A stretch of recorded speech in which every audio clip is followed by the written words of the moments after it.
Zibadde saa 8 ez'olweggulo Omusumba w'essaza lya Aliwalo mu ggwanga lya South Africa Bishop Joseph Mary Kizito n'atuuka ku Bulange Mengo era yaniriziddwa omumyuka wa Katikkiro asooka Oweekitiibwa Profesa Twakawasi Kigongo ng'alwamu ne Minisita w'ebyenjigiriza mu Bwakabaka Oweekitiibwa Dr. Prosperous Nankindu Kavuma ne Minisita omubeezi wa gavumenti ez'ebitundu Oweekitiibwa Joseph Kawuki. Omusumba Joseph Mary Kizito yalondebwa okubeera omusumba w'essaza lya Aliwalo mu ggwanga lya South Africa mu mwaka gwa 2019 era okujja ku Mengo abadde awerekeddwako abataka okuva mu kika ky'Emmamba. Ono agambye nti ekimulese kwebaza Ssaabasajja Kabaka olw'okukulembera obulungi abantu be.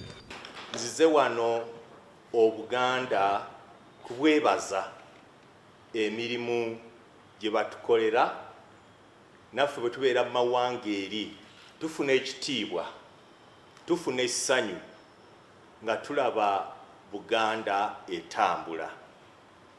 Twagala okwebaza emirimu gye mukola mu bitongole byammwe mwenna ate n'okusabira Omutanda wamu ne Nnaabagereka n'abo bonna abakola naye abeere n'obulamu abeere n'essanyu abeere n'amaanyi.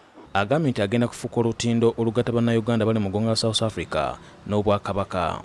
Bwe mujjanga okukiika mu ggombola lyamwe mu ssaza lyammwe erya South Africa tujja baaniriza.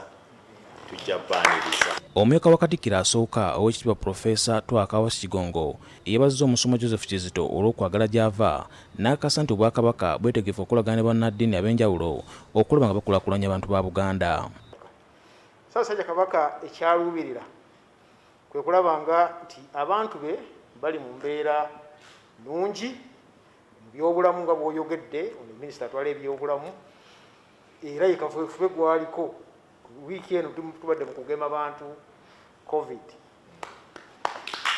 nga bangi bazze nga bawulidde nti beene yagambye mugende babageme bonna ne bawulira omulanga ne bakola ki ne bajja kale yettanira nnyo ebyobulamu era mu mwezi guno tuli mu nsonga ya kudduka misinde egy'amazaalibwa ga Ssaabasajja Kabaka tugiddukira ku mulamwa gwabwe ya bulamu kutaasa bantu siriimu bulamu yettanira nnyo bya bulamu yettanira ebyenjigiriza yettanira okulaba nti abantu bava mu bwavu n'olwekyo ssebo Bishop eyo gy'oli emikwano gy'onookwanira Obwakabaka bwa Buganda tuli beeteefuteefu era weetuli okujja ng'eyo ne tuwanyisiganya ebirowoozo.